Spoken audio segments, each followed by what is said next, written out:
Assalamualaikum warahmatullahi wabarakatuh. Baiklah, pada kesempatan kali ini saya akan memberikan sebuah materi terkait dengan perkembangan ya. Perkembangan kemarin sudah kita belajar terkait dengan perkembangan bayi, kemudian perkembangan toddler. Sekarang kita masuk ke perkembangan prasekolah. Nah, pertama yang perlu diperhatikan, masa prasekolah itu dimulai dari umur 3 tahun ya. Tadi ya, kemarin saya sudah menyampaikan materi toddler. Itu kalau toddler itu 18 bulan sampai dengan 3 tahun ya, atau ada yang bilang 1 tahun sampai dengan 3 tahun ya, sama saja ya. Kemudian fase prasekolah 3 sampai 6 tahun ini anak itu mulai menyelesaikan masalahnya sendiri sesuai dengan kemampuannya, terutama sesuai dengan pengetahuannya. Jadi ketika anak usia 3 sampai 6 tahun dia pengen menyelesaikan masalah sendiri terkait dengan tugas atau terkait dengan yang lain, itu wajar ya. Kemudian dasar membentukan konsep diri positif. Nah, ini penting sekali. Nah, ketika dewasa nanti, ketika nanti perkembangan di usia prasekolah 3 sampai 6 tahun itu menentukan di mana seseorang ketika dewasa nanti dia lebih cenderung pikiran otomatisnya apakah dia ke hal yang positif thinking apa negatif thinking ya. Itu nanti berkembang di fase ini ya. Jadi harapannya ketika dewasa nanti ketika menghadapi persoalan dia tidak menganggap persoalan itu negatif, tapi itu sebagai sebuah sesuatu yang alami ya. Kalau ketika dewasa itu sebenarnya ketika ada masalah ya di fase 3 sampai 6 tahun nanti akan menyebabkan anak berpikiran negatif ketika fase yang setelahnya ini, setelah prasekolah ya, sekolah remaja sampai dewasa. Nah, ini perlu ditata ya, dasar pondasinya pikiran positif ini ditata dari umur prasekolah, yaitu umur 3 sampai 6 tahun ya. Kemudian konflik antara keinginan untuk melakukan sesuatu. Jadi berkembangnya mood di sini ya, kalau berkembangnya emosi ya. Ya, dominan di fase ini ya. Kemudian melakukan sesuatu secara mandiri ya, dengan rasa bersalah jika tindakan berdampak negatif. Nah, ini.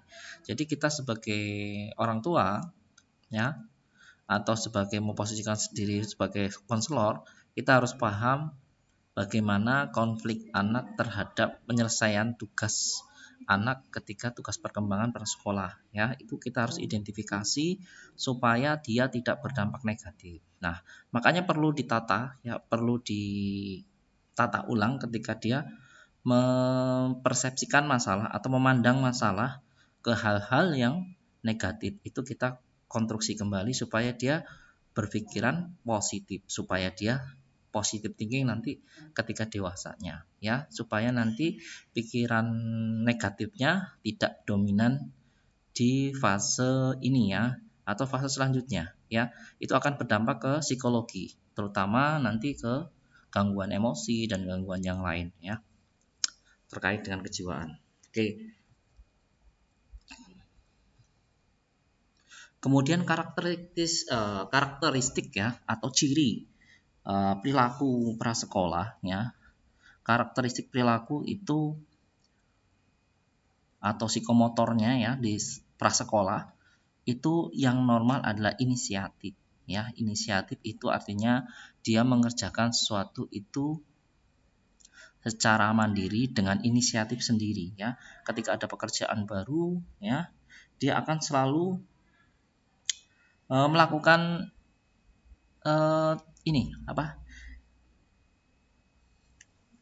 inisiatif atau memberikan sebuah pekerjaan itu dengan persepsi dia ketika menyelesaikan sesuatu itu dengan persepsi dia sendiri, supaya dia nanti dia sehat ya.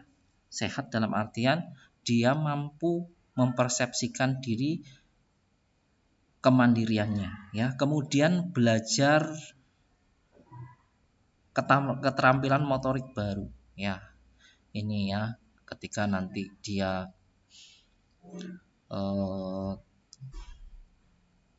melakukan suatu permainan ya, itu nanti dia akan belajar motorik atau gerak atau istilahnya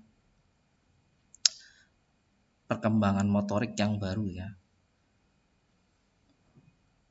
baik motorik halusnya maupun motorik kasar, supaya nanti dia akan berkembang menjadi yang lebih baik ya. Kemudian menghayal dan kreatif, nah itu saya bilang tadi ya, dia sudah mulai berkembang pesat ya emosinya ya, emosi positif dan negatifnya, makanya itu harus difasilitasi ya, supaya nanti dia ketika ketemu masalah dia bisa menyelesaikan masalahnya itu dengan baik ya, supaya nanti ketika dewasa tidak positive thinking negative thinking ya. Jadi nanti ketika ada pikiran, otomatis ketika ada masalah dia menilai bukan dari sisi negatifnya saja, tapi dia menilai dari positifnya ketika ada sebuah masalah. Kemudian mengetahui hal-hal yang salah dan benar mengikutinya. Jadi harapannya ketika dia sudah mulai usia prasekolah 3-6 tahun, dia sudah mulai tahu mana yang perilaku yang salah, mana yang sopan, mana yang gak sopan kata-katanya ya. Kemudian bisa mengaplikasikan perilaku yang positif ya. Positif dalam arti begini, jadi ketika dia mengucapkan salam, mengucap salim sama orang tuanya, itu adalah perilaku positif. Kemudian melakukan permainan ya, permainan terutama sesuai dengan usianya ya. Kalau biasanya anak usia segini itu biasanya berkelompok ya, main kelompok, melatih keorganisasiannya, bermain bola, kemudian bermain kas, itu melatih dia sebenarnya. Kemudian melatih dia untuk bermain peran, misalnya masak-masakan, berperan sebagai polisi atau berperan sebagai yang lain, supaya nanti dia akan berkembang menjadi pribadi yang normal baik ya. Minimal mengenal 4 warna ya. Minimal mengenal 4 warna itu dikatakan masih normal di usia prasekolah ya. Merah magic kuning ya, merah jingga, minimal merah kuning warna dasar saja sudah dianggap normal ya. Kemudian bisa berbicara dalam bentuk kalimat. Nah, ini penting sekali ketika nanti kita akan mengidentifikasi apakah dia memang kalimat yang diucapkan itu berulang-ulang atau enggak ya. Itu nanti kita bisa identifikasi ketika dia ada kelainan tik atau menggunakan kata-kata berulang-ulang ya. Ya, itu sindrom Tourette itu biasanya terjadi ketika usia 3 tahun sampai 15 tahun ya. Jadi kita harus bisa mengidentifikasi apakah bisa berbicara dengan kalimat sederhana ya. Ya.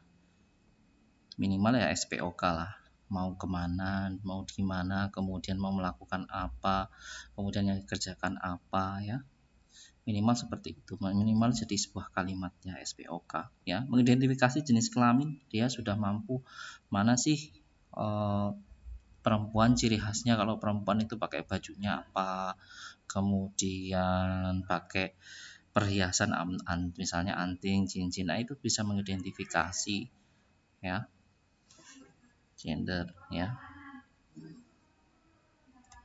Kemudian karakteristik anak prasekolah menyimpang atau rasa bersalah itu ciri khasnya pertama itu tidak percaya diri ya, pesimis ya, tidak percaya diri, pesimis itu menandakan suatu perilaku yang tidak normal, takut salah melakukan sesuatu. Nah, ini yang saya katakan kebalikannya. Kalau normal itu melakukan inisiatif ketika orang tuanya butuh ini, nah dia cepat mengambil keputusan, mengambil kebutuhannya apa ya. Kemudian ketika dia butuh sesuatu, dia ngomong sama orang tuanya ya. Misalnya ada PR, ada itu, dia cepat menginisiasinya. Beda dengan orang yang takut salah, takut ini ya. Dia lebih cenderung pendiam ya. Tidak mau melakukan sesuatu, nggak berani melakukan sesuatu. Misalnya suruh maju ke depan. Nah, ini salah satu kelainan ya, penyimpangan ya terhadap perilaku. Nggak mau maju ke depan itu berlaku lama ya, sehingga dia tidak punya kepercayaan diri. Ketika dia disuruh bermain dengan temannya, dia minder. Nah, itu perlu intervensi supaya nanti dia kembali ke normal. Kemudian sangat mengendalikan atau membatasi aktivitas ya. Nah, ini ciri khas yang nggak normal ketika dia mengendalikan, membatasi aktivitas yang misalnya mainnya apa saja dia nggak mau. Ketika bermain diajak sama temannya, dia membatasi diri. Di gurunya suruh maju ke depan sama-sama temennya, dia nggak mau, dia lebih membatasi diri, senang dengan dirinya sendiri, senang dengan dirinya sendiri, main sendiri. Nah, itu ya, membatasi diri, nggak mau main dengan orang lain ya. Kemudian akrab dengan teman hanya ini ya, supaya yang mau sepaham sama dirinya ya. Harapannya ya, nanti harapannya ketika dia memang anak yang mulai berkembang dengan usia prasekolah, dia harapannya bisa bermain dan berinteraksi dengan banyak orang ya, supaya dia bisa mengembangkan diri. Nah, ini pentingnya mengidentifikasi, kemudian mengeneralisasi perilaku anak ya. Perilaku anak itu baik yang normal dan tidak normal, supaya kita akan tahu cara penanggulangannya ya. Kemudian diagnosa perawatannya, diagnosa yang mungkin muncul ketika memang dia fasenya ya, karena kita di diagnosa ini kita sehat jiwa. Jadi kebetulan fokusnya dari usia bayi dan lansia, tapi kita fokusnya di pre-sekolah ya, usia 3-6 tahun, maka diagnosanya pre-sekolah berhubungan inisiatif. Karena di fase ini yang berkembang itu adalah perilaku inisiatif. Makanya yang faktor berhubungannya adalah inisiatif ya. Atau istilahnya kepercayaan dan kemandirian. Nah, ini yang normal ya. Jadi sebenarnya setiap masa perkembangan, sesuai yang saya katakan di sebelumnya, itu setiap masa perkembangan itu ada konflik ya. Konflik di setiap masa perkembangan, baik itu di bayi sampai dengan yang saat ini kita bahas, yaitu prasekolah ya. Itu biasanya kalau prasekolah, ketika dia bisa menyelesaikan konfliknya dengan baik, maka dia akan timbul rasa kepercayaan diri dan kemandirian penuh ya. Tetapi jika dia gagal, nah mengakibatkan ini ya, tidak percaya diri, kurang inisiatif. Ketika dikasih tugas dia cenderung diem, dikasih kegiatan dia cenderung pasif. Nah, itu ya, itu adalah salah satu ciri yang nggak normal. Kemudian cenderung tidak mandiri ketika nanti dewasa, ini penting sekali ya. Kemudian dampaknya ya itu tadi ya, pikirannya itu menjadi pikiran yang negatif. Kemudian tindakan yang dilakukan, apa yang sih yang harus dilakukan untuk mengidentifikasi? Jadi kita harus tahu perannya anak itu sebagai laki-laki itu seperti apa ya, perempuan seperti apa, jika nanti dewasa dia berperilaku normal ya, sesuai gendernya ya. Laki-laki berperilaku laki-laki, perempuan berperilaku perempuan. Ini tujuannya. Kemudian anak mencapai keterampilan motorik kasar, motorik halus, kognitif, pengetahuan ya, pengetahuan sesuai dengan yang diajarkan, permainan ya, sesuai yang dimainkan, supaya dia nanti jadi pribadi yang percaya diri tentunya. Kemudian yang mandiri ya. Kemudian sikap tertentu. Nah, ini karena memang di saat ini kita di usia 3-6 tahun emosinya mulai berkembang dengan baik ya, puncaknya ya. kemudian sudah bisa membedakan ya yang baik yang mana, yang buruk yang mana, itu sudah mulai membedakan, itu yang normal ya. Itu makanya tugasnya perkembangannya ini adalah berkembang dengan normal ya, mampu menilai dirinya secara positif ya, kemudian berkembang dengan baik di usia prasekolah, dan anak mampu mengidentifikasi peran keluarga. Nah, ini penting sebagai seorang anak, sebagai seorang siswa ya, 3-6 tahun itu siswa TK itu perannya mengidentifikasi, minimal ya mampu menyesuaikan perkembangannya, mampu membedakan antara perempuan dan laki-laki itu cirinya seperti apa ya, itu minimal ya. Kemudian membedakan 4 warna, nah itu ya perannya apa ya. Kemudian tindakan keperawatan anak prasekolah normal atau inisiatif ya. Anak cenderung pada usia ini dia cenderung mandiri ya, cenderung ingin mandiri dan menyelesaikan masalahnya sendiri. Berikan kesempatan untuk kemampuan tertentu, naik sepeda, menggambar. Nah, ini kemampuan motorik ya yang mulai berkembang, mulai bisa naik sepeda, kemudian menggambar ya. Ini ya. Terima kemampuan anak, jangan memberikan target yang tidak mungkin tercapai. Jadi memang kadang-kadang orang tua mengisyaratkan dia harus belajar matematika, harus hafal ini, nggak usah ya. Di fase ini yang penting dia mampu minimal mengenal 4 warna, kemudian berperilaku baik ya, tahu mana yang nggak sopan, mana yang itu udah cukup ya di fase ini. Jangan dibebankan ke apalagi memaksa target yang misalnya bisa mengeja membaca ya tidak sesuai dengan perkembangan. Ya, ini justru akan menjadi anak yang malas nanti terakhirnya ya, karena dipaksa. Jadi usahakan anak itu diajarkan sesuai dengan kemampuan dan target, sesuai dengan target perkembangan saja. Jangan sampai menargetkan sesuatu yang di luar target perkembangan, sehingga nanti dia takutnya nanti malah jadi anak yang ada gangguan emosinya. Jadi jangan sampai dikasih target yang di luar ini ya, di luar kemampuannya ya, supaya nanti dia sehat ya. Jadi role model itu artinya jadi contoh yang baik ya. Kemudian disiplin ya, tadi ketika menonton TV, bermain untuk bisa waktunya belajar, kemudian waktunya ini itu untuk bisa dia beraktivitas sesuai dengan kemampuannya. Minimal ini ya, disiplin ya, memberikan suasana di sini waktu belajar, menonton TV, bermain ya. Nah, ini agar dia tahu kapan waktunya, batasannya ya, biar dia bisa menempatkan diri ya, bisa menempatkan kapan waktunya saya itu sekolah, kapan waktunya belajar, kapan untuk waktunya bermain, kapan waktunya nonton TV. Nah, ini harus dijelaskan supaya nanti dia paham, enak diatur kalau memang dari awal sudah di manajemen dengan baik ya.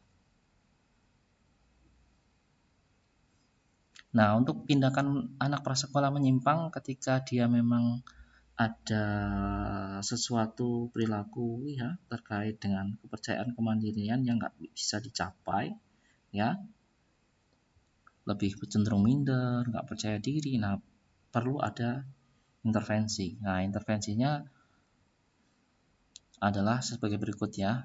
Misalnya, contohnya memberikan dia bermain dengan kelompok, misalnya bersepeda bareng-bareng, main bola, kemudian ajarkan permainan sederhana yang membutuhkan kerjasama dan koordinasi.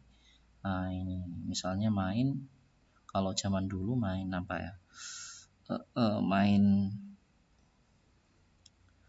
misalnya main ini apa, kalau mainan tradisional itu bisa dilakukan misalnya main kelereng, kemudian panggalan ya, itu tradisional. Itu sebenarnya bagus ya, daripada anak Anda disuruh main internet, main game. Nah, itu malah nggak sehat justru. Jadi harus difasilitasi untuk main di keluar ya, atau main di sekitar rumah yang bisa mengembangkan motorik ya. Motorik kemudian inisiatifnya, yaitu minimal ya ini ya, kaitannya dengan misalnya masak-masakan ya sama teman-temannya. Nah, itu kemudian menjadi seseorang, misalnya jadi insinyur, jadi ini, itu salah satu untuk mengembangkan kepercayaan dirinya ya, untuk mengembangkan perilaku kemandiriannya. Kemudian ketika berhasil jangan lupa, nah ini yang sering dilupakan, itu memberikan pujian. Jangan malu dan ragu memberikan kalimat, wah bagus sekali, cantik, bagus. Nah, itu untuk menyehatkan sebenarnya. Kalimat-kalimat itu sebenarnya untuk menyehatkan jiwa, untuk membangun kepercayaan diri, kepercayaan dirinya sendiri, kemudian kepercayaan terhadap orang tua tentunya. Jadi kalau orang tuanya saja malas memberikan pujian, gimana orang lain ya. Jadi harus dilatih dan dipupuk ya, supaya lingkungannya juga sehat, di rumah, di tempat dia bermain juga sehat ya, supaya dia nanti berkembang dengan baik. Jadilah pendengar yang baik. Nah, ini penting sekali ketika jadi anak mengutarakan tentang masalahnya, PR-nya, terus mainan apa. Nah, itu jadilah pendengar yang baik supaya dia bisa mengembangkan kepercayaan dirinya, emosinya bisa berkembang dengan baik. Nah, kemudian tindakan keperawatan keluarga anak prasekolah. Nah, apa yang keluarga lakukan ya supaya dia itu tetap normal, nggak nyimpang. Yaitu keluarga mampu memahami perkembangan normal, jadi harus paham yang normal mana, yang menyimpang yang mana pada usia prasekolah. Keluarga mampu menstimulasi anak tentunya, memfasilitasi ketika dia bermain, memberikan waktu disiplin, waktu ketika bermain, belajar, sekolah, dan lain-lain ya. Kemudian mendemonstrasikan memfasilitasi perkembangan anak, yang menyediakan misalnya bersepeda, kemudian masak-masak, paling nggak sudah ada alatnya. Keluarga mampu merencanakan tindakan untuk menstimulasi terhadap perkembangan anak. Jadi keluarga harus bisa merencanakan supaya nanti anaknya juga akan tertarik ya, supaya dia mau melakukan permainan yang sesuai dengan perkembangannya, sehingga dia jadi pribadi yang sehat.